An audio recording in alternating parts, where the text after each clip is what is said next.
eating disorder to somebody who has no clue what it is? I would describe anorexia as a little person in the back of your head screaming at you. It is a little person who tells you that you want to be alone, that you don't need friends, that you don't need family, that you need to eat as little as possible, and you need to exercise this certain amount. And it's this little thing that puts demands on you and says that you will be accepted and you are the winner or you're the best. You are better than anyone or anything if you don't eat, which is the strangest thing in the world. And it's this little voice that is trying to kill you, but you don't see it. I don't see it. I don't see this voice as killing me sometimes. I see it as being my best friend.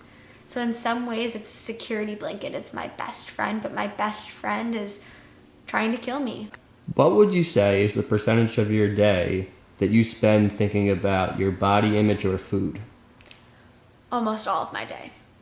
Almost all of my waking hours are kind of consumed by food thoughts. When you're in the worst part of your anorexia, do you falsely believe that you're just healthier than everyone else?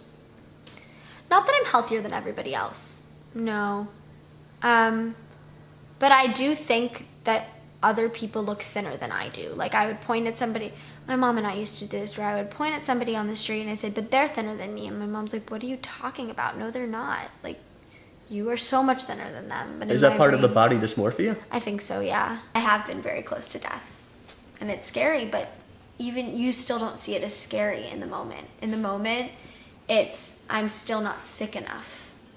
You will never think that you are sick enough. You could be as frail as possible and eating next to nothing and still think I'm not sick enough. But you are always sick enough.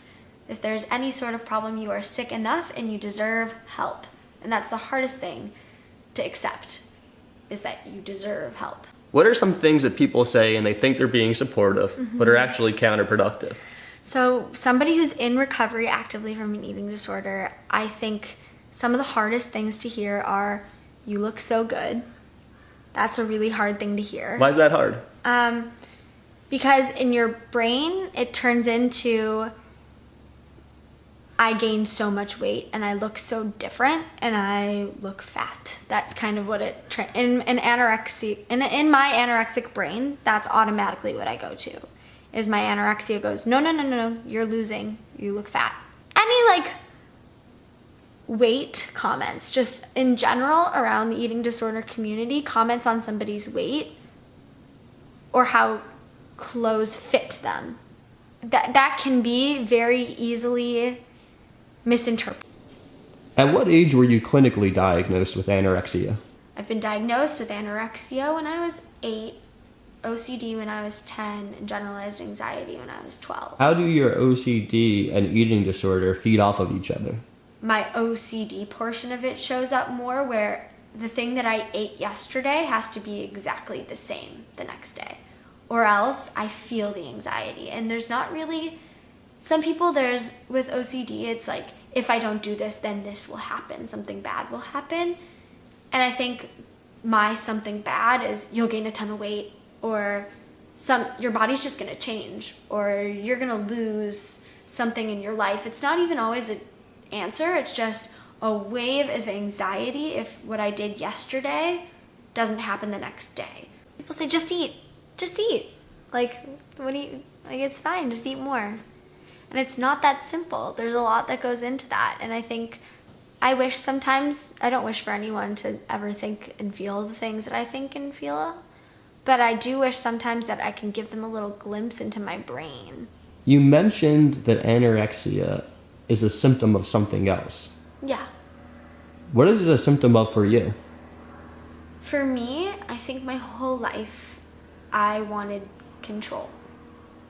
And I want sameness and control and an identity and to feel accepted in some way. And I think at some point my anorexia became my identity. I think in some ways it comes out that if I look different, then maybe my boyfriend wouldn't want me anymore. I think sometimes that comes up, but also or like my family will think of me differently, but that's not the stem of it. It's not acceptance from other people. It's how I look to myself.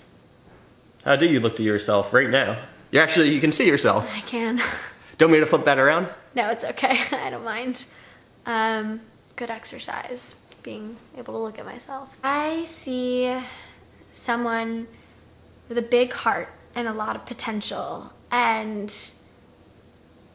I think someone whose perfectionism gets the best of them, and someone who needs to let go and have fun and be free. And I see someone who works hard, who's caring and loving, but I also see someone who's struggling a lot and who has a lot of demons to battle. I look in the mirror, and 1 minute I'm like, oh no, I can see all of these bones.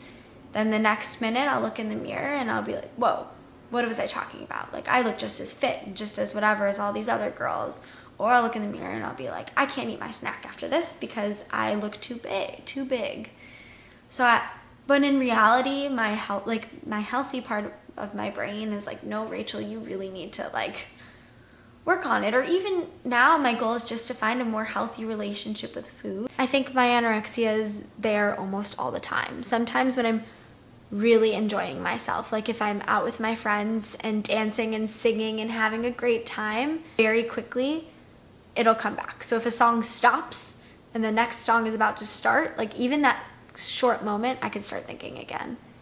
But some days, like I'll go a while I'll be on a hike and I'll be enjoying the beautiful weather, and sometimes it'll sink in, how many steps did I just take? You use the word sick. Mm-hmm. In the heat of the moment, do you understand you're sick? No. In the heat of the moment, I'm winning. It's the little anorexia voice in the back of my head saying, you're winning, you're doing your best. Like, look at you. Look, you lost so-and-so amount of weight. Look, you lost this amount of weight. You're winning. But then there are moments of clarity. And those moments of clarity, as you become healthier and gain a healthier relationship with food, not just with weight, but with food freedom, and you're eating more, you're eating more freely, you're eating with your friends, you're enjoying these life moments, you realize more that like the unhealthy part of you, you see it more.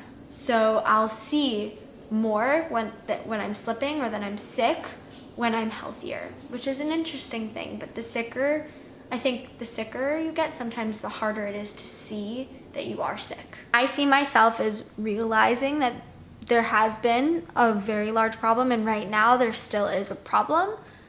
Right now I'm more stuck in, I don't know the appropriate way to get help that's helpful towards me, because I've had over 70 therapists in my life.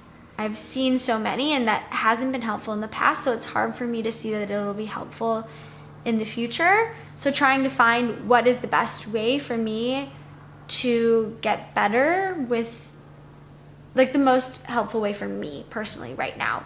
Every day is a battle, and every day I'm still living